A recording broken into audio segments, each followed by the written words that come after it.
Hey, it's PJ and Pal's podcast, episode number 21, and today's guest slash pal is a very good friend of mine, very close pal, a guy I've been trying to get on the podcast for the last 3 months since I started it, pretty much since day one, is Sideshow. Yeah, I'm very pumped about this. If you know anything about my radio career, you know Sideshow's always played a big part. Being at K-Rock, he is the program director now there, and he was he's always been the afternoon guy. Sideshow and I are very close. He officiated my wedding. I'm the guardian of his child, or I guess my wife is mainly it. I'm just like the co-guardian of his child and future child. So very close relationship. Very excited to have him on. He's helped me a lot on this podcast when it comes to audio. I always go to him for questions, and we talk about that in the podcast. And we talk about the Frontenacs, which he is the voice of. We also talk about video games. So I hope you enjoy this one. Sideshow is a professional when it comes behind the mic, and I think it really shows. This one was recorded over Zoom, so the audio isn't 100% great, but there is video. So you can check that out on our YouTube page. Here we go, episode number 21 with my pal, Sideshow.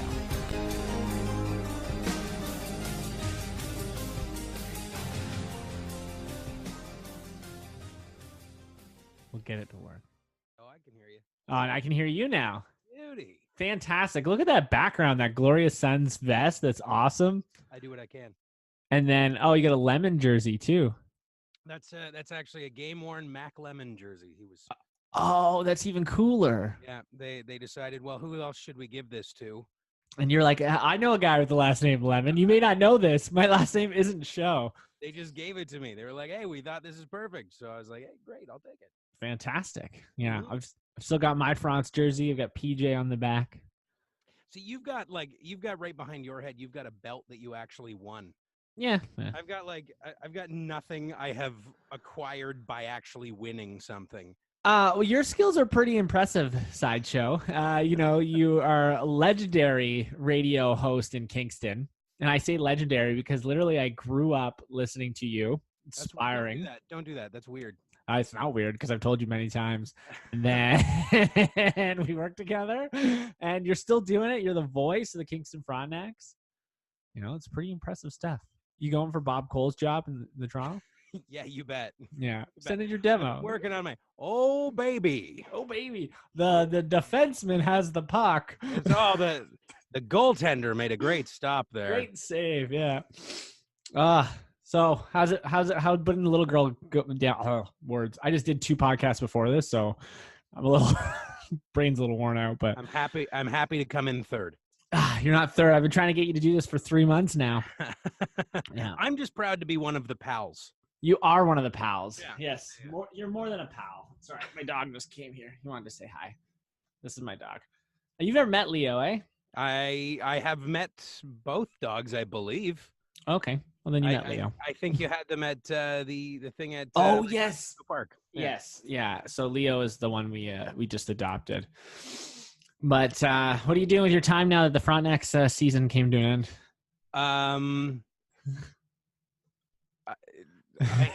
I have a 3-year-old and another one on the way. What time are you referring? Yeah, I guess so. You have more time to spend with them, I guess. Yeah, of course. No, it's good, man. I love the gig with the France. I love doing that. I love being at hockey games and being paid to watch hockey games. But at the same time, every once in a while, a Friday night and a Sunday afternoon is nice to have at home. Yeah. So yeah, for the most part, just kind of hanging with the family, getting the house ready for another kid. We had, this studio I'm in right now is back in the basement. My studio was moved up into a spare room in the house. And now you need that room, yeah. Now I need that room. So I am back in the bomb shelter in the basement, but I'm working on making it home. Yeah. Do you do a lot of your show from there at all, or? No. I do voiceover and stuff from here. Any video production I'm doing, I do voiceover work for that. But other than that, it's I've done some specials and stuff that I've done from in here, but I don't usually do like my show. Yeah. So your voiceovers and your video stuff, is that with the France and K-Rock, or is it outsourced? Anything from the France to K-Rock to anything I'm working on myself. video stuff. But yeah, for the most part, it's K-Rock stuff and Front stuff. They're the ones Yeah. that are busiest. And every once in a while, I do the voiceover and stuff for the Chinlock Wrestling Company as well. So I do a lot of Yeah. that stuff from in here. And they've got a Those big are show coming up. So It's going to be awesome. yeah. Bret Hart's going to be there. He got Yeah. tackled last night. Oh, I saw. Yeah. That was crazy. So he's going to be there. Like Billy Gunn, who was also inducted into the Hall of Fame last night, is going to be there. It's going to be great. I mentioned, so I have a lot of friends that are huge wrestling fans, and I just did an episode with my friend Nathan, who went to WrestleMania last year. We did a little WrestleMania pre-show one, and we were talking about wrestling, and I always bring up Jan Murphy. Because I don't even know Jan so well, but I used to see him at the gym a lot and, had some conversations. But I always just talk about, like, he interviewed this guy this week, and his wrestling show's got this guy now. It's crazy to see how big it's gotten. He's in New York right now for WrestleMania. And every year they ship him off to WrestleMania just to cover it. And the people he meets, the people he gets to talk to and pick their brains, and just the experience alone, like, he was there last night when Bret Hart got tackled. Yeah. Forever be able to say, I was there the night Bret Hart got tackled in the ring by a crazy fan. Did you see any of the other stuff of, like, people, like, just beating the shit out of the guy? Well, yeah, I saw it all. Like, I pretty much, so last night I was DJing a wedding. Yeah. And till 10 o'clock is, like, literally the most boring part of my life. Like, I just sit there. Nobody talks because nobody's really had a few drinks yet. I just That's true. Yeah. Eat my dinner. I stay off to the side. And then 9:30 hits, it's the first couple dances, whatever. And then 10 o'clock, I start playing music. 10 to 11 always takes, like, that time is really slow, but at least I'm doing something. So, but before then I'm just on the internet. So if anything happens, I'm ready. Like, you're just, yeah. So I was trying to find, like, some of the clips of it, but the, like, WWE blacked it out. Like, they went to black when it went happened. to black. I understand why. Like, yeah, because you just don't know, right? You don't know what this guy's got. You don't know what his plan is. Like, sure, yeah. Could be like the Dimebag scenario, yeah, you have no idea, right? So, I mean, I think WWE will probably be reevaluating the idea of scaling down the stage this year, because they usually put it in big stage and everything. Yeah. Here they put the whole Hall of Fame thing in the ring, which is so much more accessible, right? So yeah, it's weird though, because you don't have fans during wrestling matches, Jim. But, like, what made a fan think? It happens. It happens all the time. I mean, maybe they just don't hear about it, or there's lots of great videos out there of, like, Triple H beating guys down for coming in the ring. I have seen some things. Yeah, it happens. I mean, usually security's a little more on it than that. Yeah. You'll notice if you ever go to a wrestling show, and I've sat ringside at a lot of wrestling shows, and the security sits along the barricade right in front of you. Every time there's a match going on, they're sitting. But if there's not a match going on, if there's an entrance or anything else going on, security is standing in front of you. So it's kind of annoying. Yeah, because you can't see. Because you can't see. You kind of have to stand or look around them or whatever. But the whole reason for it is that's when stuff goes down. So they've got to be, like, up and ready for anybody to come running down the aisle or something. Because, I mean, it's not like the 70s where the heels were getting pelted with rocks and death threats and stuff. But there's still it's more just the fans wanting a moment of, I don't know, internet fame or something to hop up in the ring and be, hey, I'm the guy that wore the Rasta hat that tackled a 60-year-old cancer survivor. Yeah, who else has? Yeah, it doesn't make any sense to me. But one of the things I thought was, well, like, the situation's not funny, but one thing I did think was funny was Travis Brown, who I know you're starting to hear a little bit about. Yep. Who Travis Brown's really funny in the MMA world because he is this guy who came into UFC undefeated, and, like, he moved like a lightweight, like he had power. I was like, this guy could be the next big thing when it comes to MMA. And he rolled his, like, knee in one fight and got knocked out. And it was like, okay, this is a setback. Then he started dating Ronda Rousey, and he started working with Ronda Rousey's coach, who that'll make anybody famous.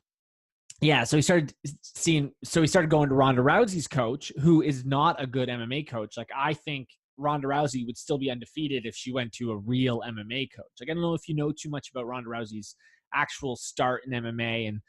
No, I just watched her kick people in the head. That was pretty much my introduction to Ronda Rousey.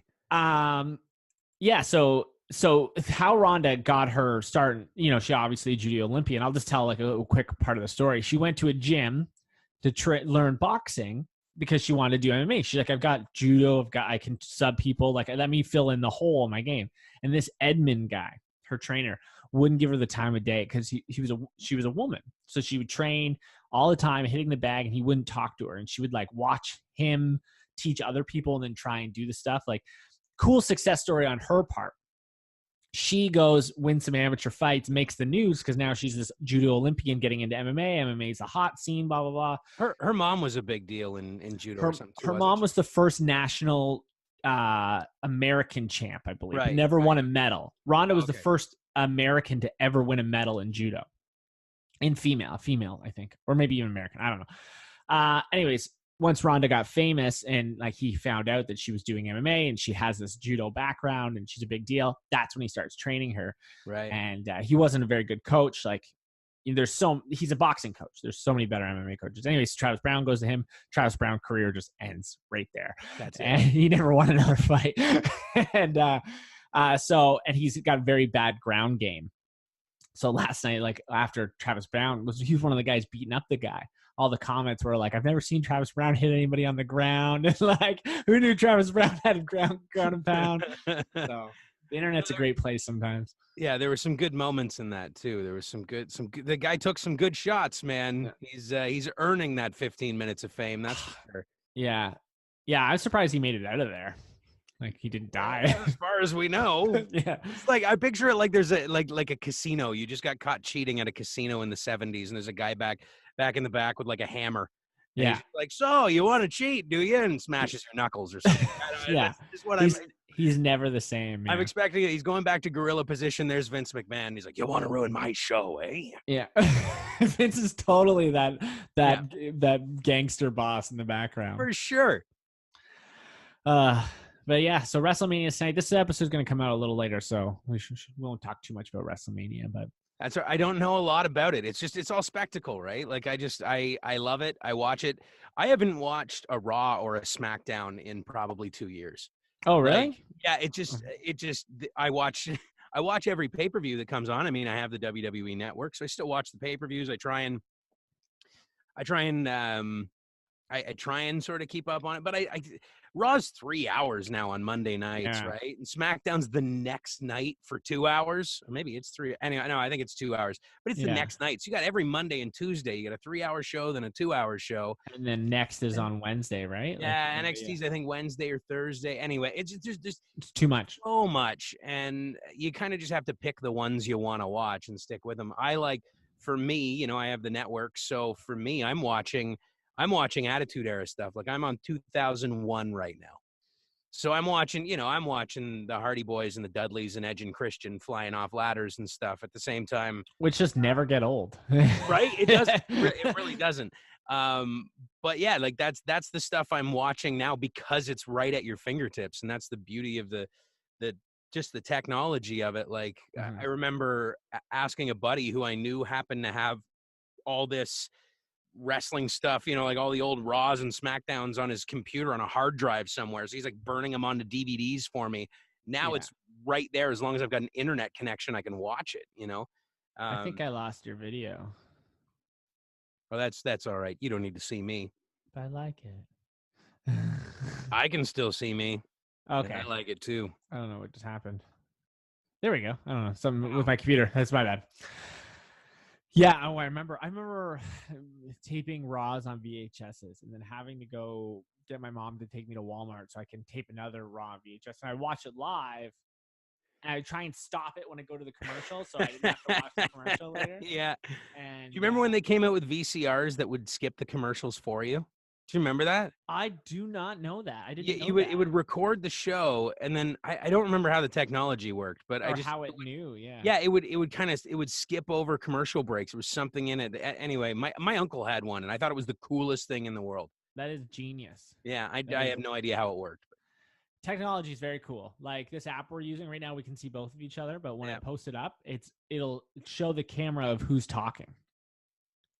So right now I'm talking, it'll be on my face. And I'm like, how does it do that? I don't know. Wait, let's just be quiet for a second and see who it shows. We don't know. We'll find out later. It was probably me. I was the last person talking. So, Maybe, yeah. but I'm not one to tell software developers how to work their software. No, you know me, because I'm not very smart with technology and stuff. I'm getting better, and considering I've been working in AV for over a year now, and setting up these huge, like I set up the Ottawa wedding award show, like scaffolding, like 8 speakers, like 4 subwoofers, like everything, right? You'd think I would know some things. And I always message you when it's like comes to a podcast. I'm like, what do I do? Like the first couple episodes, I wasn't even using the mics I bought. I mean, audio. Yeah, that's right. You were using your computer's microphone, if I remember correctly. Talking into the microphones, but it wasn't actually recording anything. No. I don't know. Audio's always been my thing, man. I was in bands and stuff growing up, so I got to learn mixers and soundboards and stuff. Just trial by fire, right? You get up there, you got to play a show, and there's no sound guy. You've just got this PA somebody brought, and the dude who brought the PA's not there. You got to figure it out, right? So I've always been fascinated with the way audio works, and especially now the way it works with technology and how compact everything is. I think of my studio now compared to my studio a few years ago. I used to have a 16-channel board in my studio. I can't pull it out now because it's plugged in, but this Behringer interface that I'm using right now is this big. And it's got, it's got 4 mics on it and 4 mic inputs on it and all, it's not 16 channels or anything, but at the same time, it's just sending everything through a little USB cable, and that stuff fascinates me. Yeah. The ways that these things just get more compact yet better, Yeah. Some guy was talking to me last night about that. I was DJing, and like, there's a lot of cliches when you're DJing weddings. I've been doing it. I did like probably 100 weddings last summer. So I'm trying to cut back on them this year because it's tough, like tough to do them. Do you know how many people have asked me to DJ their weddings? Oh, you're on the radio. Can you DJ our wedding? And completely different. No, that's not for me. I had someone scream at me the other day to take a song off the radio while I was DJing. I was like, sweetie. I was playing R. Kelly like the week all that stuff came out. Oh, good. So you're keeping up on things. That's important. You know me. I'm always just getting in trouble. Yeah. Okay, first of all, it was a request. Okay. And from the maid of honor, and she assured me that everything would be okay. She was wrong. Last night I didn't play any R. Kelly or Michael Jackson, so I stayed away from that stuff.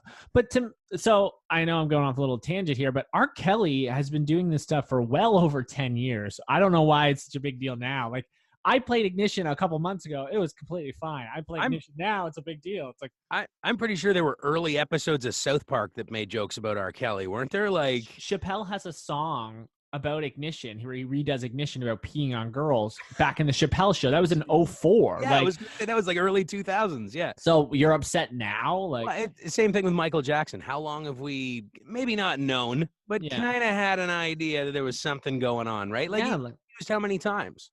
And but this is a tricky situation, the Michael Jackson one, because it's like, well, he was proven innocent in court. Yeah. But like at the same time, it's like the OJ thing is like, yeah, you may have been proven innocent, but we know. The Michael Jackson one, the more and more I hear, I'm like, yeah. His maid came out apparently and stuff, and it's like, yeah, there's not some good stuff, but that's not talking about that. That's gross. Yeah, I don't want to talk about that anymore. Yeah. I watched the HBO show. That was enough for me. I don't need to watch that. I watch a lot of the Netflix, like Abducted in Plain Sight and stuff like that. Did you see that one? No. Don't watch that one. You have a young daughter. That's the thing, right? Now that I've got a kid, I avoid all these things because they just like they scare the shit out of me. Yeah, the young daughter. Well, like, so Abducted in Plain Sight is about like an 8-year-old girl getting abducted. But it's just about the stupidity of her parents. Like, her parents would let their neighbor sleep in the same bed with them, with their kid and stuff. So it's just like, spoiler alert, the dad actually jerks off the abductor, and then the mom has an affair with the abductor after he abducted the kid and then gave the kid back. Like, it's just fucked. Okay. Well, thanks for the spoiler alert before that, because that made it so much easier. That was so much easier. Now you want to watch it. Yeah. It's just one of those documentaries where you watch and you're just like, these people are fucking idiots. Like, what? Like, it's just, there's so many red flags. Yeah. But I was DJing a wedding last night. Yeah, let's go. Let's go back to that. The happiest day of someone's life. Let's go back to that. And I don't You think it was screwed that. up by playing R. Kelly. This was a few months ago, and I talked to the groom about it after because some girl did scream at me. And I was like, hey man, like someone told me to play it. I was like, I didn't think it was a good idea. And she said it was going to be fine. So I played it. She was the maid of honor. So I thought, like she knows the crowd. And some girl came over, yelled at me, blah, blah. And he's like, man, I don't care. Like play it again. So I didn't get any trouble for that. But so last night, and I'm sure you've heard this 1,000 times being in radio, because I heard it for the years that I was in radio, was I used to work in radio, or like I used to be a DJ. So this guy comes up to me last night. He's like, what are you using there? What kind of board do you got? Oh, good. And he's like, yeah, like I used to DJ and stuff back in the day. And I was like, oh, cool. Like, and he was like 60. I was like, did you use CDs? Like knowing full right that he didn't even use CDs. Like he's past the CDs, like he's LPs and stuff. He was queuing up records, man. Yeah. I DJ'd with a girl last weekend, or I just ran the board and she was DJing. She was using CDs. And I was just like, you could just bring a computer. iTunes exists, right? She had books and books of just CDs of all DJ club mixes. She was really good. You know what? There's something to be said about going through an event DJ's book of CDs and going, oh, this one. Yeah. There's something about that. So yeah. She was awesome.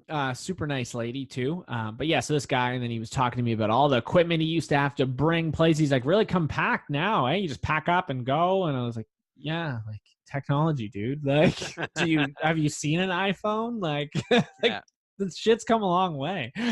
So it's frustrating. Yeah, it gets annoying though. Like that radio stuff. Like I used to be in radio, or I used to do a show on CKXC or whatever it was. The best part is the guys that always used to work in radio. They always come up to you and go, "Hi, how are you? Yeah. Nice to meet you." Del, I've got a radio voice, eh? Nice to meet you. It's great to meet you. I really enjoy your show. And then they start like throwing in like old radio jargon that nobody uses anymore. Stuff like that. And you just kind of go like, awesome, great, man. Yeah. Thanks. I don't want to tell too many details about this one person because I know people listen. But this is gonna be interesting. So my friend's father-in-law, I've already given away too much, used to be in radio, and apparently like he hasn't worked in radio in a long time. He drives buses now, which is like, I think the fear for every radio broadcaster is like I know my fear was like, I don't want to end up DJing weddings. Or something like that. Like I remember Cornicky was driving a shuttle here in Ottawa, a shuttle bus. He would pick up Sam on a shuttle bus. It's just a fear, because the industry is just, it's cutting back on employees. Yeah. DJing weddings isn't as bad as I thought it was going to be, but it has its moments and it has its downsides. But yeah, so this guy used to work in radio. I think he drives buses now and hasn't worked in radio in quite some time now. Was doing a speech at his daughter's wedding, and I probably could have counted 10 times he mentioned radio. So it doesn't leave a lot of people, right? That's the thing, is it doesn't leave them after they leave it, right? Yeah. I mean, we're talking about it now, but I mean, obviously that's how we met, right? But yeah. But yeah, I think people hold on to that. It's a cool job that, has got this kind of, there's a cool factor to it. You're doing something that not many people get a chance to really do, especially if you've done it for any real length of time.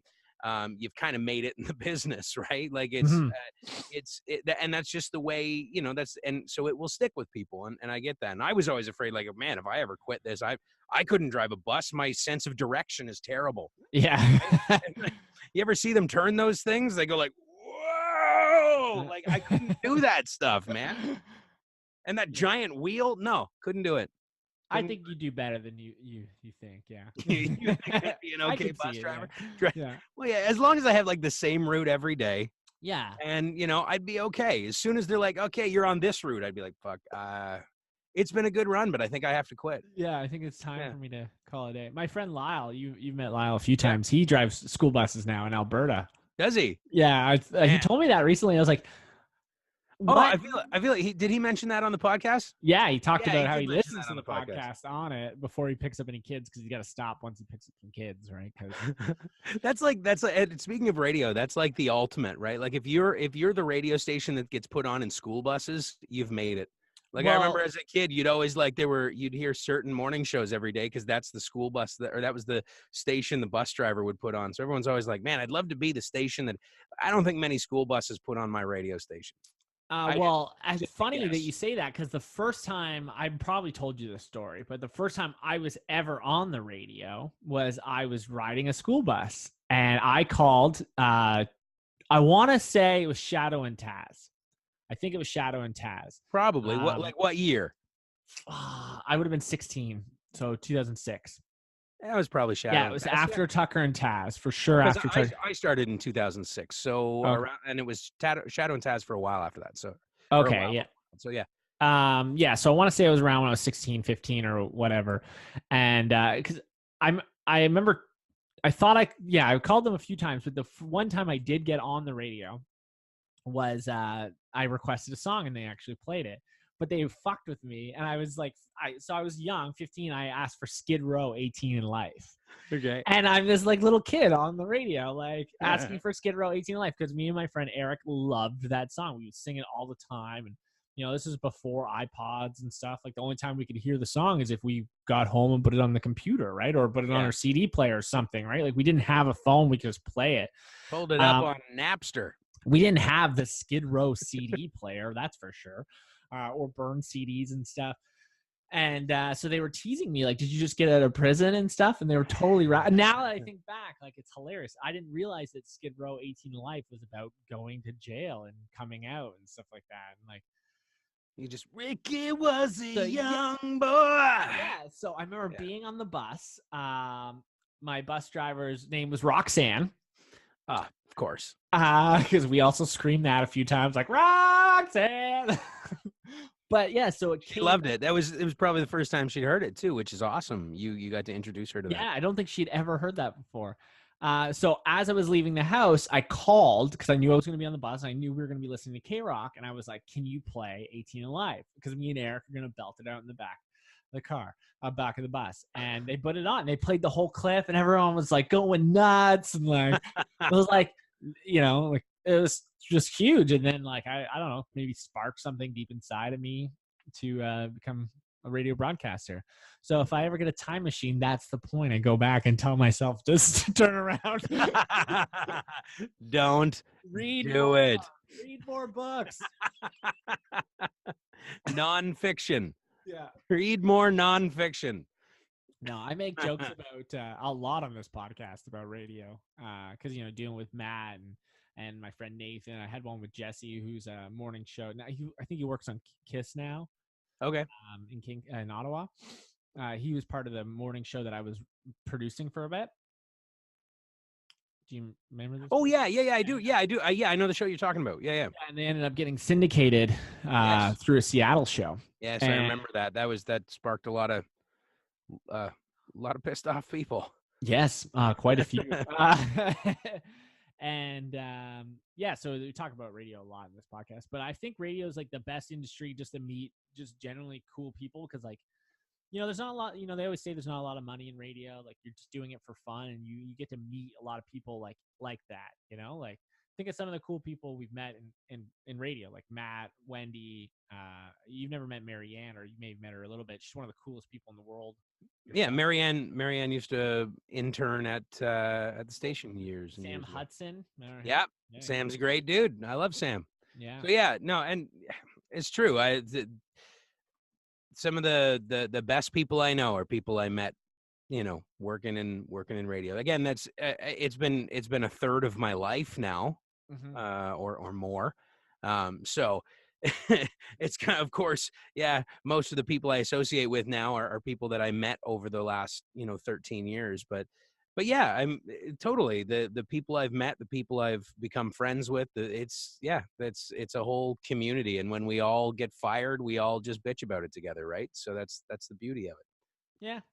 You know what? I'm not even I was never even upset that when I got let go from Bell. Like I was kind of like, I saw this coming. I was more upset about my time at chorus than any. That one made me angry. Like that being at chorus there, that made me never want to go back to radio. Getting fired from Bell, I was just like, I could do this again.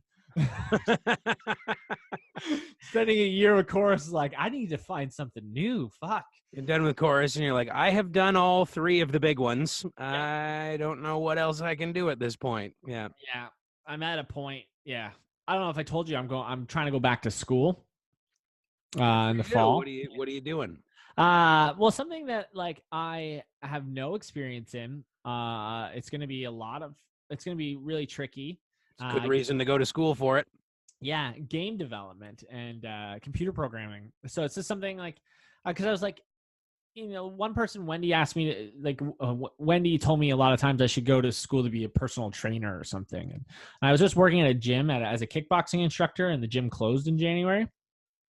And I was pretty good at the job. I didn't get along with the management so well, which I'm sure you've heard before with me. Yeah. You know me, I've got an attitude apparently.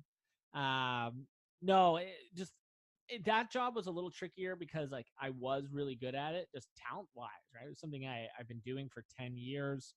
I could teach people anything, like when it comes to kickboxing.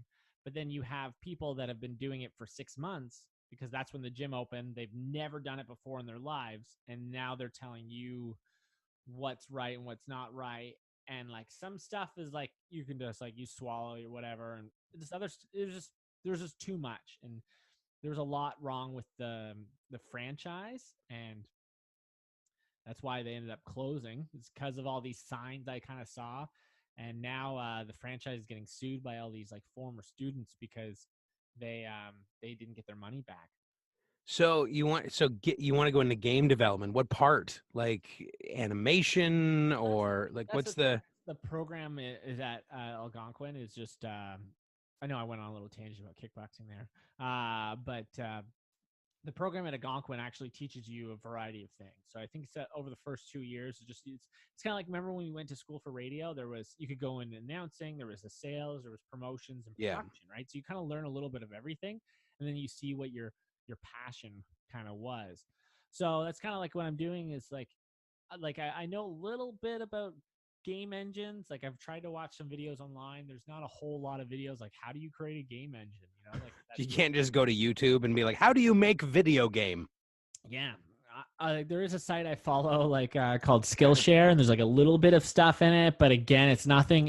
It's very basic video game creating. It's like creating a video, editing a video. You take a bunch of clips, maybe a background, a couple transitions, and then that's it. But you just add in some clicking features to your mouse. So it's very basic. I got to do a math test at the end of this month, and to find out if I get in. And I haven't done math in 10 years. Math test. Yeah. Man.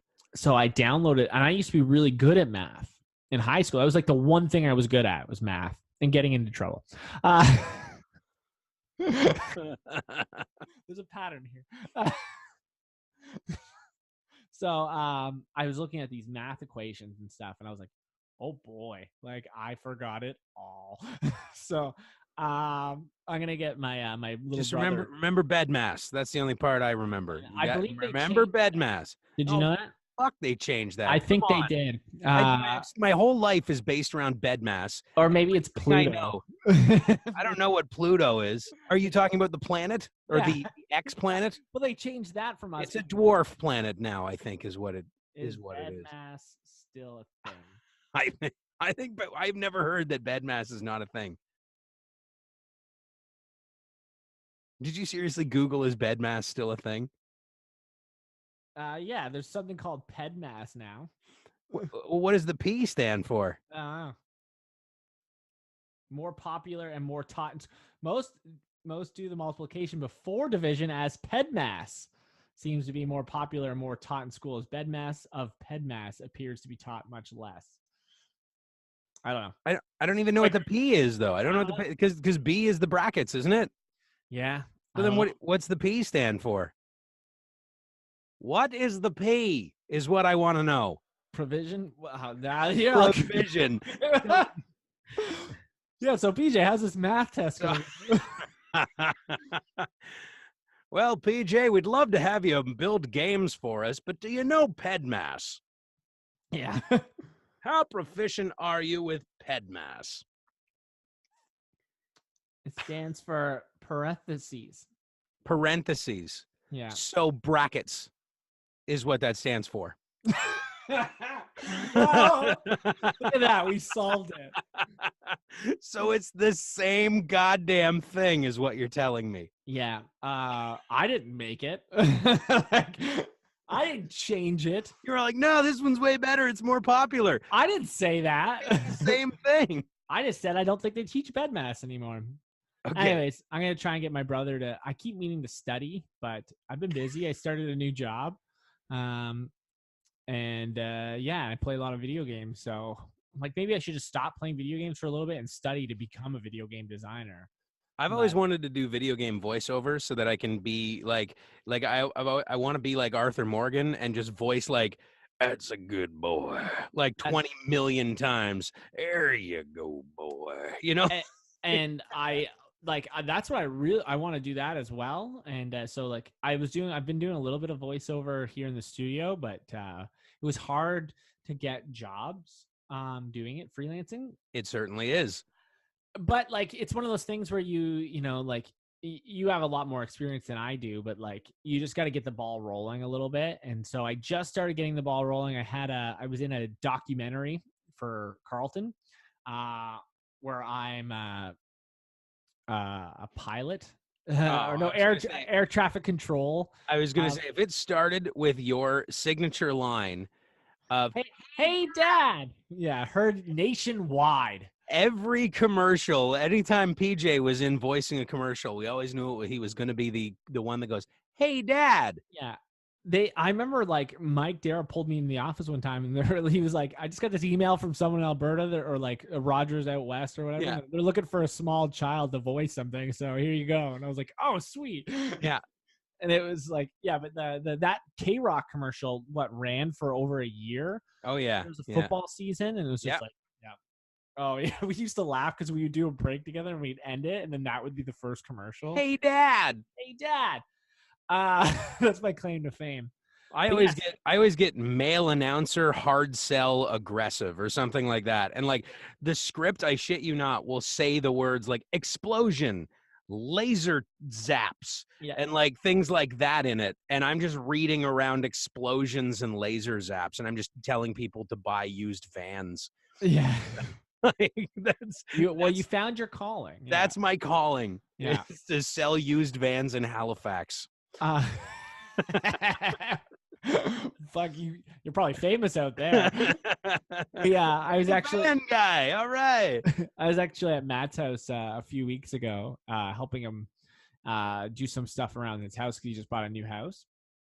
And he listens to Country 101, which is a Roger station because he's the morning show guy there. Yeah. And your commercials came on. I was like, hey, Sideshow. And like, he hears your voice all the time, but he didn't recognize that it was your voice because he hears those commercials, right? Yeah, that's the thing with the out of market voiceover work is there's a little more freedom to it. Like it, and this sounds like totally weird, but like when a spot comes in Kingston and I've been asked to do the voiceover for it, if it's something I really don't believe in, I just can't do it. Like, and that sounds weird, but in Kingston, it's almost like I'm endorsing it because the audience already knows my voice and knows who I am. Yeah. If I'm doing a spot for, London or Kitchener, the audience doesn't necessarily know who I am. So it's just some guy with a voice reading a script, right? So it's a different, there's a different vibe to it. I can get away with being the announcer on something that I might not necessarily be like, I don't know that I want my voice on that. I can do that in other markets, right? Yeah. Sell used vans in Halifax. Yeah, it makes total sense. Not that I have anything against used vans. I just don't care for vans. That's all it is. Yeah, people need them. Yeah, they roll. Yeah, so we were talking about a little bit about the Frontenacs. Last couple seasons have been exciting for them, and then this last season was not swell. Not so exciting. Good. How many games do you think they won? You probably know, eh? Um, Was it over at 10? home, not many. Was it Um, over 10? yeah.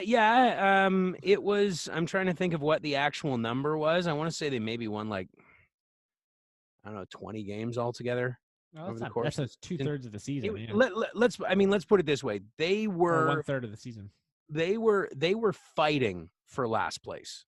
Like, Oh, okay. so it wasn't a cut and dry. Like, it was, at the end of the season, it was it came down to a game or two before we knew that the That you were France last. were going to be last place. So that's the that that just shows you a little bit, I guess, that it wasn't, it Yeah. was bad. Don't get me wrong, it was bad, but Every but time I it saw was like something. it was really strange being up in the booth, and my job is both as an official announcer, announcing the things that are official about the game, penalties and things like that. But it's also kind of a homer, right? My job is to get the crowd excited about what the France are doing, and when it's not all that exciting on the ice, it's you still have to do that. But at the same time, I wanted the team to lose so badly. Because of this Like, kid, like this. because of Shane Wright. We wanted this kid in the draft, and we knew if we come in last place, this kid is as good as ours. And it was so weird to, like, the front score, and, like, usually up in the booth we're all fans, right? Like, that's the thing. Yeah. There's four of us up in the booth, I think, now, and we're all fans. We like the game, we like the team, so we get excited when the team scores. We get excited when the team wins. It's not just, you know, it's not just part of the job. It's you get invested in the team. But it's really weird at the end of the season for for the France to score and you go, ah, shit. God damn it. And then I have to go, Kingston goal, and Yeah. get all excited about it. But at the same time, it's like, that they would score, and I go, fuck, God, come on, Yeah. guys, just don't do that. We need, we need a better season next year. So Yeah. it was a weird position to be in, but But also, you got to think like the players obviously never want to lose, right? Like, no, well, that's it. Like, I mean, none of these players, and I mean, and you it look at a doesn't lot of the affect guys. them either, right? Like, Yeah, if the and France get Shane Wright, they're not going to be around for it. yeah, you think a lot of these players that, well, three of them are overage. They're not going to be playing again next year. They want to end their career on a high note. Get into a good university, play some university hockey, and maybe take it somewhere there. And then you got a lot of these guys that are just like, I need stats. Like, if scouts are looking at me, I need stats. I can't be, like, purposely losing games so that the team can have a better player. And the coach is probably in the same position, right? The coach is like, well, I need to win. I need wins. It's I need a job. Yeah. it's the people who are building for the future of the team that are more interested in that. So it's I imagine those staff meetings are weird, Yeah. between coaches and GMs and all that sort of stuff, right? But it's yeah, like I said, it's a fun gig. I get to watch hockey for a living, right? Like, they pay me to watch hockey and get excited about it, and that's not hard to do when you enjoy it. And these next couple of years are going to be pretty exciting because, like, you have this young kid, like, so even if next year, he's doesn't lead the league in anything, you're watching something that could be potentially, you're going to get to see, the next Connor McDavid, the next Sidney Crosby, John Tavares, like, Tavares, yeah, grow up in the sport, right? You're going to see things that he can work on and stuff like that. So it's going to be pretty cool. yeah. I mean, and they've got a hell of a player to build it around. And I know in the draft they drafted one of his teammates too, so they're already sort of thinking about building around him, because I know what he plays for the Don Mills Flyers. So I know they drafted another kid from the Flyers. Did you hear too, about the goalie that was drafted from the Don Mill Flyers? No. So it's kind of a sad story. So he would have been 16 this year, and he was like murdered last year at 15. And so he was the goalie for the Don Mills Flyers, and the OHL drafted him. So didn't draft him to a team, but they drafted, because his number was 74. Yeah. They drafted number 74 in the OHL draft was him.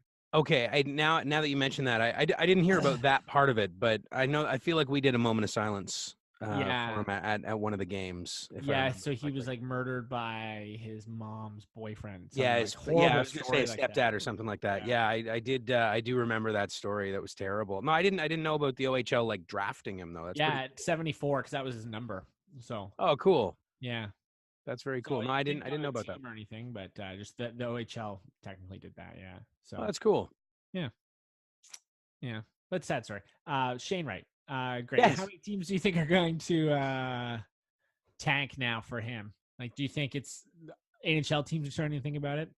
I don't know. Like, I don't know how the NHL does their thing when it comes to that. Like, I mean, I know in the OHL you've got a team for 3 years tops, and then you've got a completely different team. Like that's just it's the way it goes. When these kids hit a certain age, they're not allowed to play there anymore. That's such a It's not weird a thing. matter of just like, hey, I think I'm gonna retire, Yeah. and oh, maybe I can't do this anymore. It's hey, you're not allowed to play here anymore.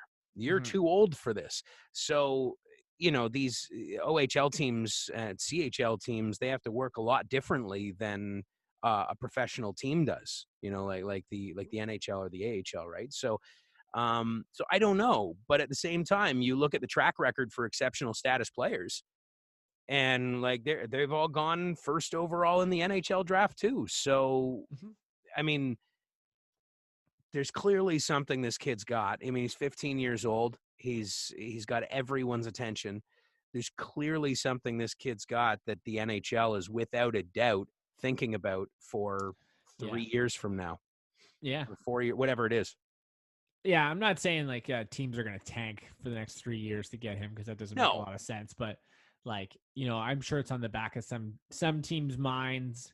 Like when it comes to trade deadlines and stuff. Like, do we start looking to rebuild sooner? Like the teams are in like the middle ground, like the uh, what's a team that's kind of like in the middle ground that I'm thinking of, like like Columbus. Like they're yeah. not very young, but they're just getting into the playoffs and stuff like that, which they've never won a playoff series, I don't believe. They're not going to win one this year.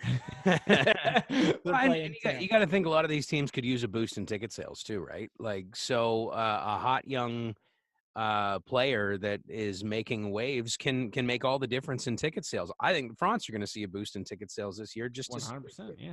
I Um, remember when McDavid came to Frontenac, like, oh, good luck dude, getting a ticket. Yeah. that place was sold out weeks in advance when Erie came to play Kingston Yeah. because Connor McDavid was playing for Erie at the time. I remember people lined up outside with hockey cards and photos and stuff of him. Just they didn't have a ticket to the game. They're just like, oh, maybe I can catch a glimpse of this, you know, however old he was, 17-year-old kid or whatever, Yeah.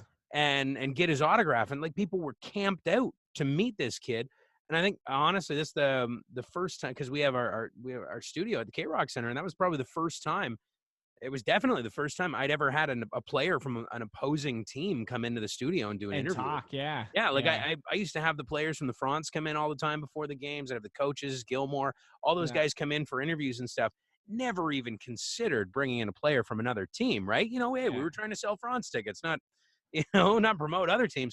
But you Yeah. get a kid like Connor McDavid coming to town, and it was just How do like, you not, we got to get him in the studio, and he was good. I mean, you could tell he'd had some media training, I Oh, think. yeah. But I mean, I think it was also because they were like, okay, one day you're going to have to do this a lot, so we're going to teach you how to do this. Yeah. And he was In good. a cold city like Edmonton. Yeah, yeah, exactly. So he had to be prepared to answer anything, right? Whether it's a tough question or just hey, stupid questions. You got to be prepared to answer stupid questions with a little bit of grace, right? And he was good. Mhm. Yeah, apparently, I think he broke his leg last night. Did he really? Yeah, he left the ice injured, and like I heard the first report saying that he broke his leg, but Ooh. I haven't heard too much since. But yeah, so we were talking a little bit about video games because I said I was going back to school, and Yeah. so like since like the last couple of years, like I always kind of played video games. I think the only ones I really played were the Arkham games. I used Yeah, to yeah, play yeah. those all the times. I used to play video games a lot as a kid, but then once I moved up to Ottawa, like I have less friends, and and I I started haven't gone anywhere and I still have no friends. So and I started playing video games. Like what started it was when I worked at nights. like because I'd work at nighttime. Everyone was Right. busy during the day, so I just play video games. Go to the gym, go play video games. Now I beat like a video game a week.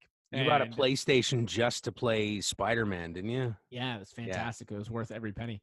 I'm running through a bunch of the PlayStation exclusive games. I don't know Yeah. if you know too much about them, but they're all the same.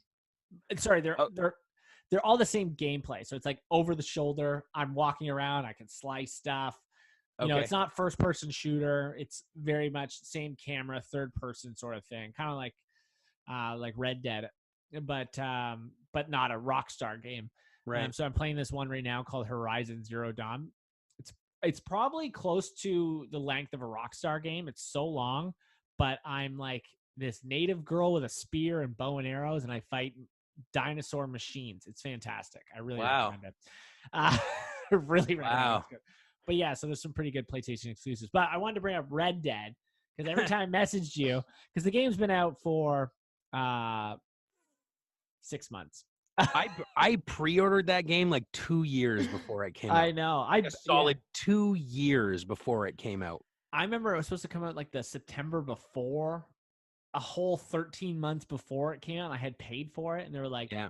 they pushed it back, and I was like, I went in, and I was like, should I just buy another game? And they're like, well, you don't have to. Like, you're like, you've got the game. It's going to come out eventually. And I was like, Yeah, it'll be here. That's a good point. So it'll be good. So I had paid for it for well over a year. Yeah. But are you almost done it yet? Like, I think I've finally hit about like 70-something%. It's tough. Like again, like my playtime is nap time for the kid. Yeah. And the kids' naps are getting a little shorter. As I get like maybe an hour on the weekends or something to play it. And if you've played Red Dead Redemption 2, you know there's no such thing as playing for an hour.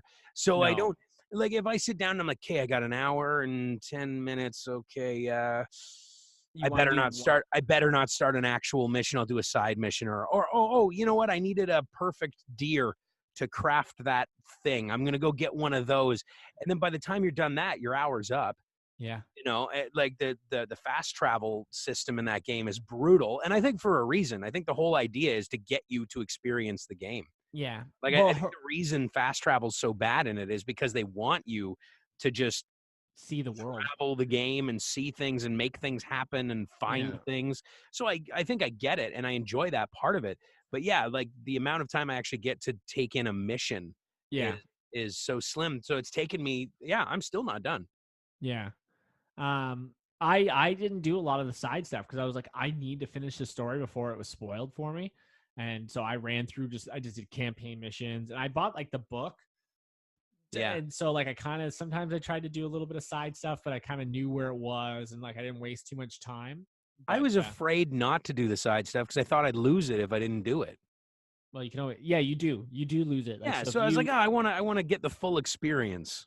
I did do a lot of side missions. I didn't say like I didn't do anything, but I didn't do a lot of hunting. Like I didn't do a lot of challenges and stuff like that. Oh, that stuff. Yeah, okay. Fishing. I didn't do any of that. But there's some cool stuff like where you can go, like someone will just mention something to you like, hey, I hear there's some money in this like abandoned house. Yeah, and you go and there's some money there. So some pig farmers that try and kill you or something. Yeah. Are you on chapter 6 yet? Or I believe so. I know you texted me when you got the TB. Yeah. I believe so. So you're on the last chapter. Yeah, I think I'm near the end. It feels like I'm near the end. I mean, it's pretty damn gloomy at this point. Yeah. So it feels like I'm near the end.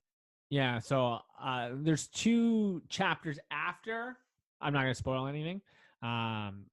But yeah, chapter 6 is the climax. Like the next 2 chapters are kind of like, it's kind of weird because I wanted it in the game, and then when I was playing it, I was like, not quite what you want. Yeah, because it's an epilogue, right? Like there's just sort of an epilogue after. It's a little long. But I don't know if you heard this, but there's like serious talks of Red Dead 1 getting remastered and put into that game, in that game engine, and which I would absolutely love because like you remember Red Dead 1, right? You fight Dutch and the Mexican guy, I forget his name and stuff like that. Because like that's where you get to see the end of Dutch. Well, that's the thing. I loved the first one so much. I wonder if I'd still like it as much having played the second one now, like with the just the way the graphics, the game engine, the gameplay, all that sort of stuff. Would it have aged well now that the second one's out, right? Like, I have a friend that just played it because they did remaster it a little bit. So yeah. they redefined it. I forget what the actual term of it for Xbox One X. So it is a little bit smoother. The Okay. graphics and stuff, it still is pretty blocky. I have Yeah. a friend that played it, and he because he never played Red Dead 1, he just played Red Dead 2. And then after, I was like, well, now you've got to play 1. So he went back and played 1, and he was Yeah. like, it was playable, but he's like, it's Yeah. nowhere near Red Dead 2. But I don't know if you heard about this, but you remember in Red Dead 1 when you become Jack. Yeah. So there's audio clips that they found in Red Dead 2 that were of Jack in Red Dead 1 as him as an Oh, adult. really? So they're Okay. like, oh, so there's game files. People are super nerds. They know how to crack shit. Oh, yeah, they just break all that stuff down, get all the files out, and go, oh, there's an audio file of so-and-so saying this. Yeah, for sure. Like, they ruined Destiny, the game I played, like, because, like, a year before the expansion came out, people had already cracked the files knowing a character was going to die. Yeah. Yeah, and that was, like, the whole DLC, like, in September. Like, yeah, so, I don't know where I was going with that. I don't want to spoil the game too much, but I wanted to talk to you a little bit about it. It's so good. So good. I'm really enjoying it. Like I said, I love the game. I love it's the same thing with like GTA 5. I thought was like a masterpiece of video game making. Like, Yeah. I had never played a game as much that I loved as much as GTA 5. Red Dead Redemption 2 is right up there with it. But it's funny, if you go back and play the other GTA games you loved, GTA 4 doesn't count in that because it was terrible, I think, if I remember correctly. That was the But one I don't think I ever finished. I didn't yeah, have a console at the time. I don't think I ever finished it either. But you look back at the older GTA games that you thought were so great, and once you've played GTA 5, San Andreas is unplayable. You know, I know. Yeah. You ever look up San Andreas? It's sad because I was like, I spent so many hours playing this on my PlayStation. yeah. Looks I've still got my old PS2, and I booted it up, I don't know, a couple of years ago, and went, oh, you could go to the gym and get your pump oh on. man, Yeah. I loved this game. You know, Yeah. but some games hold up the test of time, right? But sometimes they're great in the moment, and will they be later? So many games are getting remastered nowadays, though. Like, and they're making games so better. Like, I don't know if like all the Halo games were kind of remastered, and then they went back and now they're remastering some of the other games from Halo that weren't Master Chief. Right. Remastering those, and then they're talking about the next console. They're just going to remaster all the Halo games again. They're like, why not? People still play them. They like them. Buy them. Might as well make the first one look nice. So, like, I don't know if you know about Borderlands. They just remastered that, and I know what it is, but I've never played it either.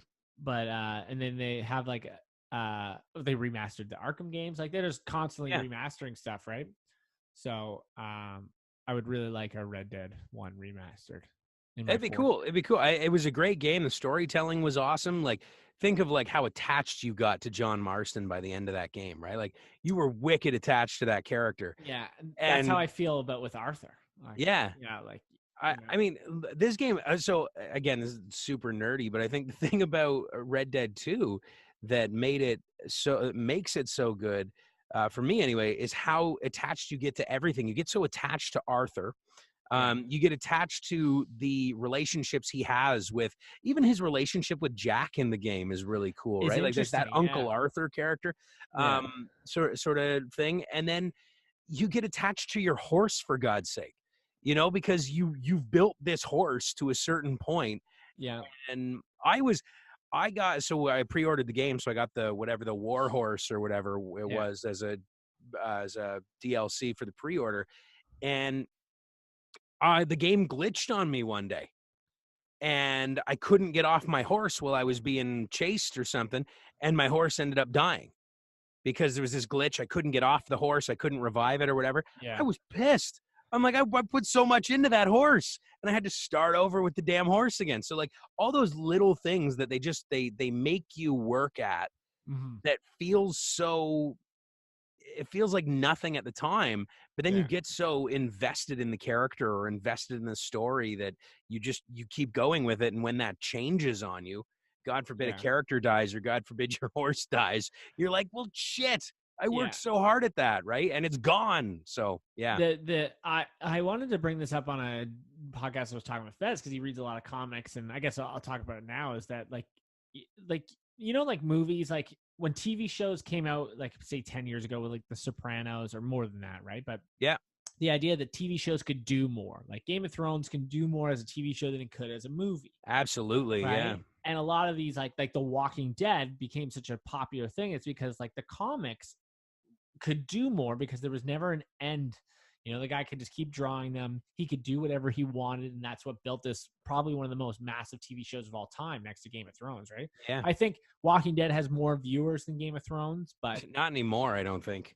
I hear Game of Thrones is still like the number one show on cable. Or not Game of Thrones, Walking Dead. I hear the new Really? Yeah. season's fantastic. I know a little bit I about fell it. off after last season, man.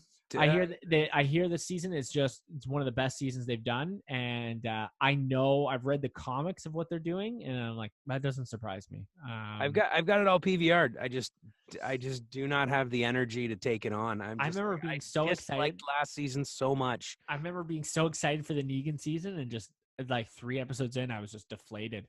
That the introduction of Negan is one of the best like moments in that entire series. I'll still hold the first episode of Walking Dead up as one of the best episodes of television I've ever watched. When that he like wakes episode number 1 of The Walking Dead is, to me, my favorite thing I've ever seen on television. Mhm.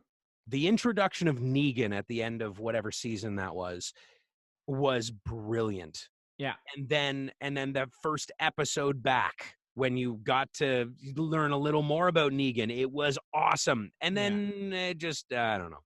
Yeah. It lost it. It lost it for me. Yeah. And like, we're at a point where like, I know zombies are kind of a little bit overdone too, right? So now we need like a little bit of break from zombies, but Walking Dead's like, hey, we still have a show here. Like, but so I was thinking, like, I think video games are like the future for when it comes to storytelling, because like video games are like creative, obviously, right? Like, and they're just doing things that movies wouldn't do, and they can tell us a longer story. Like Red Dead has a 60-hour campaign, right? Like, now you got to cut out a lot of the filler of just shooting people and stuff like that, but that would equal out to like a 3-season show. Like, imagine if someone took Red Dead 2 and made that a TV show, and then followed it up by Red Dead 1. Like, that could be some of the best stuff in television. The dynamics that Rockstar does with the voice acting, with building up this Dutch character who's your leader, but then you need to fight him, and he's really just Julian from the Trailer Park Boys with the glass scotch or rubber coke in his hand. Do you not think so? A little bit, sure, yeah. I have friends text me like, do you see the similarities? I was like, the fact that he's like, I have a plan, you have to trust me, and he says that over and over again, like, that's straight from the Trailer Park Boys. Well, I think the other thing Rockstar does really well with these characters, and again, this goes back to the TV show type thing. These aren't just voice actors; these are actors, and these aren't just voice actors. I have so much respect for voice actors. Oh, yeah. One of my heroes is a guy named David Kay, who is just this. He's the voice of Megatron, and he's incredible. He's good at everything he does. Yeah. The actors in Red Dead Redemption and are the same with other Rockstar games. They do the motion capture too, so they're acting. Playing these characters. They're not just they're not all huddled in a room together doing the voiceover. They're doing the mocap for this. Like they're right into the character. So that's absolutely. I think that helps bring those characters alive too, right? It's not just designers making these characters and somebody interpreting the voice. That person interpreting the voice is also interpreting everything physical about the character. Mm-hmm. And Rockstar does a great thing with they take these characters, they take voice actors that nobody knows. Like, there's a lot of like games, like a lot of the voice actors, they're voice actors in everything. Like Gears of War, it's the guy who's Bender, all that. I have something funny to show you about voice acting because we just talked about it on the last podcast, but I'll show you to wrap up the show. But the guy Trevor from GTA 5, like people fell in love with him, and he looks like that in real life. And they fell in love with he's in Walking Dead. He gets a job in Walking Dead now because of it, right? So Rockstar does this way of making you fall in love with a character, like we were saying, and then but they take a character that nobody knows. Like Nathan Fillion, who's in every video game, or the guy who plays Bender, I forget his name, John DiMaggio. DiMaggio, yeah. Yeah. He's in every game and every TV show. Rockstar's not going to put them into their game. Yeah. They're not gonna. They're gonna take people that, don't have a job, but they're gonna find these gems. I guess diamonds in the rough, I guess, is the saying. Sure. Yeah, sure. Yeah, that works. Did my Robert De Niro face there, like diamonds in the rough. I felt like I needed to let you speak for a second so the camera would go back to you, because I don't know if the camera was on you when you did it. So I just needed to make sure that I was keeping quiet so that I made sure the camera got on you for your De Niro face. Anyways, so now I'm going to talk about voice acting. It's been an hour, so I'll let you go in a bit. I wasn't. Sometimes I'm worried about doing a whole hour podcast with some people, but not with you, because I know, like, sometimes I just go and visit and we talk for an hour about shit. So I was like, this will be the easiest hour podcast. Every conversation we have goes, geez, look at the time. Look at the time. Yeah, like, I'm an hour late for my text report. Oh, sorry. So I tried to get a voice actor to do the intro for the podcast. Right. And I reached out to a voice actor who doesn't really work anymore, or like he's not, like, he's in Naruto, but what he's famous for is he's Michelangelo in the 1990s Ninja Turtle movies. Nice. Right. Okay. And he's in the movies. In the movies, not the TV show. No. He's in the movie. Okay. Nice. So his name's Robbie Rice. You also may know him from the Brady Bunch. Did you ever watch the show? The show, the Brady Bunch, like from the 60s? Yeah. Oh, Yeah. Okay. All right. Yeah, have you seen it? I have seen it, yeah. Do you remember the little cousin in it that, like, ruins the show?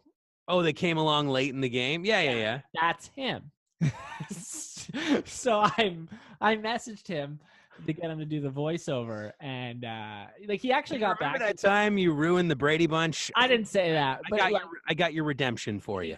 He gave me his cell phone number, wanted me to text him and stuff like that, and so I've been texting him. And he his price range was a little expensive, and it was a little skeptical too, because the email he wanted wasn't just RobbieRice@gmail.com. Right. It was something weird, and then I was like, this has got to be a scam. And then I kind of looked into it a bit more, and it's the same as his Twitter handle. So I was like, okay, maybe it's not a scam. Maybe he just has it's like trash47 something. I don't know. He's a musician now.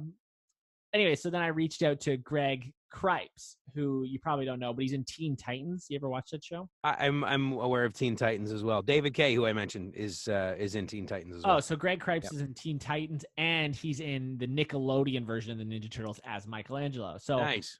I found the site called Cameo where you can pay. Yeah, I've seen this. Yeah. So I paid. It was only $40 US, right? But to try and get this Greg Cripes guy to do the voiceover. He didn't do it, but he sent me a video. Where just here, so I'll play it for you. Let's see if it works. Oh, maybe it's not. Here we go. Can you see? Oh yeah. Do you know who Rob Paulson is? Yes. Yeah.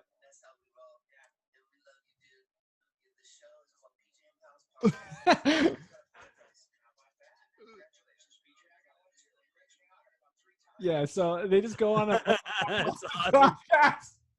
That is awesome. You only have 250 characters. I guess Cameo is just meant for shout outs, but I was like, what's the harm, right? It's not even that expensive, $40 US to get Greg Cripes to potentially just say hey, you're listening to the PJ and Pals podcast. That's all I wanted. Yeah. So I was a little depressed that he didn't do it, but then I was like, holy shit, that's Rob Paulson. Rob Paulson not voiced one Ninja Turtle, but he voiced two Ninja Turtles. Right, yeah. I know. I didn't know that. So he's the original voice of Raphael in the Nickelodeon TV show. Not the Nickelodeon. I keep saying this. The cartoon. The cartoon, yeah. And then he's the voice of Donatello in the 2012 version. The one that. Oh, is he? That's my favorite cartoon version of the Ninja Turtles. Yeah. He's got a funny story. Remember that documentary about voice acting that was on Netflix? I know that voice. Yeah. He's in that, and he talks about getting the job where they contact him. They're like, hey, we want you to read for Donatello and the Ninja Turtles. And he's like, I'm Raphael. I'm with Raphael. And they're like, yeah, but we think you'll be better as Donatello. So so he's like, okay. Yeah. Sean Astin ended up doing Raphael in that TV show. Do you remember? You know him? Oh, I don't know that I do. Sean Astin is Rudy. Oh, okay. All right. Yeah, I know who you're talking about. Jason Bateman was Leonardo, but then got fired because he went on like a Twitter rampage, and Scandal. I like it. Seth Green replaced him. So Seth Green. I Wow. know. Yeah, so we were talking about voice acting, so I thought that was funny. I just got that 2 days ago, but I can't use it for an intro, right? So I think you should. You should just use that whole clip as the intro of the show. I'm talking about Just them, just like, I have a podcast too. Yeah. till I can afford Robbie Rice. It's like, congratulations on your podcast, PJ. I have one too. And then just like, yeah, that's a great intro if you ask me. Yeah. I still want Robbie Rice because he was my favorite Michelangelo voice, and like he's charging me $250, but like it's a lot of money. But if I can, I was anticipating him charging me something for a 15-second read, not that much, but I'll just save up. You know, it takes me 6 months or so to save up. Just put a little bit of money here inside, and then I have Robbie Rice read my intro for my podcast. Be pretty sweet. That's kind of cool. Yeah, but yeah, you should keep trying to voice over stuff. And when I make a video game, I'll hire you. You'll hire me as long as there's a thing in there where you hit like the push in the left stick and the guy pats his horse and I get to go, "That's a good boy." Like, because like like when you calm your horse down, and like and you just pat the horse and he always goes, "That's a good boy," or whatever, right? Like, easy there, lady. Yeah, easy there, girl. Like when she gets scared by the wolves or whatever. Yeah, but you can click that to help regain your horse's stamina. It brings your horse's stamina back up. So when I'm starting with a new horse, or if I'm going a long distance and I want to just keep boosting the stamina back up, I keep hitting that button. So all I hear for a really long ride is like galloping, then, "Hey, good boy." And like over and over and over again. So I always feel like that's probably that's the line I want to voice. I want to be the guy that says, "Easy, girl." Right. Like, I'll do that. I'll make a video game 20 years from now. I'll give you a call. Be like, I need this voice just for this one line. Yeah, I'm in. You've already got me. So yeah, I won't pay you, but whatever. Nobody else does. I know. All right, man. Well, thank you very much for joining me. I'll see you in a couple weeks for the shower. Oh, yes. Question. Not podcast related. Because you already have a child. I do have one of those. Yeah. One, and you're getting a second one. I've ordered it. Yeah. It's coming in the mail. Yeah. Unfortunately, it's 7 to 9 months shipping. Yeah. But do you know you don't know the sex yet, eh? No. We didn't find out with Stella, and we did when she was born, of course. Yeah, but like, where's her dong? Yeah, exactly. It's like, that's not a boy. Where's her dong? Yeah. The doctor's like, did you just assume her gender? What is this child? But no, we don't know. We don't know. But do we get you stuff? There's not a registry, right? Do we get you stuff that, like, because you already have stuff? Like, what do we get you? I don't know. I don't really know how it all works, because it's the second one. The first one, you just get a diaper genie, like. Yeah, exactly. Like, I think diapers the big thing, and then I don't know, man. Like I said, it's our neighbor wants to put it on. She's all like, "Hey, you guys got to have another shower," and I'm like, "Okay, cool. Okay. Is there beer there?" And then and then I'm like, "Okay, I'm in." So I don't really. They keep calling it a sprinkle. So apparently, so you have a shower, and then the next time it's not quite a shower, so it's a sprinkle. Oh, okay. I don't know. I don't necessarily know what it means, but that makes sense. Yeah. I also, yeah. If I find out, I'll let you know, though. Okay, I'll just get you a gift card to Costco for diapers or something. That works. Yeah. I have no idea. I do not know how that works. Okay. Yeah, because if you don't know the gender, I can't buy you a baseball bat. Or. Well, you got us the Batman and Batgirl or whatever bibs and stuff last. Yeah, we didn't know last time, so we just bought both. Yeah, that's just Stella ended up wearing both. Hell, one of her favorite. Okay, so she's got two favorite costumes. And one is, I think it's technically a maybe it is a Batgirl costume, come to think of it. but her other one is Catboy from PJ Masks. Oh, yeah. She likes Catboy, so we had to get her I think it was her grandmother got her a Catboy costume, and she wears it when we go shopping and stuff, right? And she gets all proud. She's all like, people are like, you're like, oh, hey, look, it's Catboy, and she like acts like she actually is, and she's like, oh, good to meet you, and like, like acts all like she's a celebrity and stuff. It's pretty cool. Sweet. All right. Well, we'll see you in 2 weeks. Yeah, see you, man.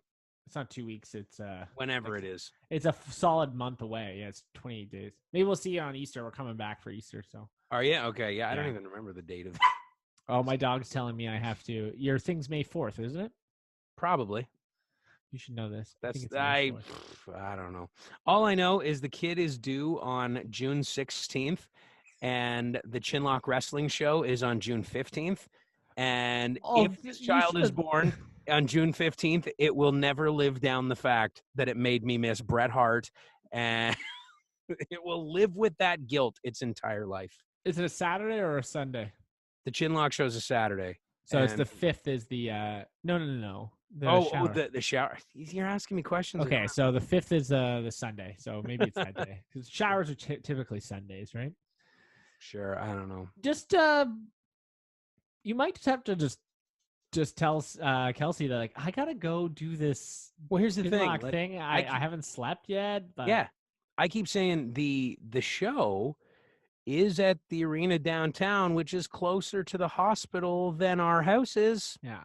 So it is calling Bret Hart. Yeah, and if she like calls me and she's like, I'm having the baby, I'd be like, okay, I'll beat you there. You just ignore your phone. Just like, I don't want to pick this up and know. Like, maybe she's just calling for me to bring her home food. Maybe she's going to labor. I'm just not going to pick it up, and I'm just going to let fate decide. Yeah.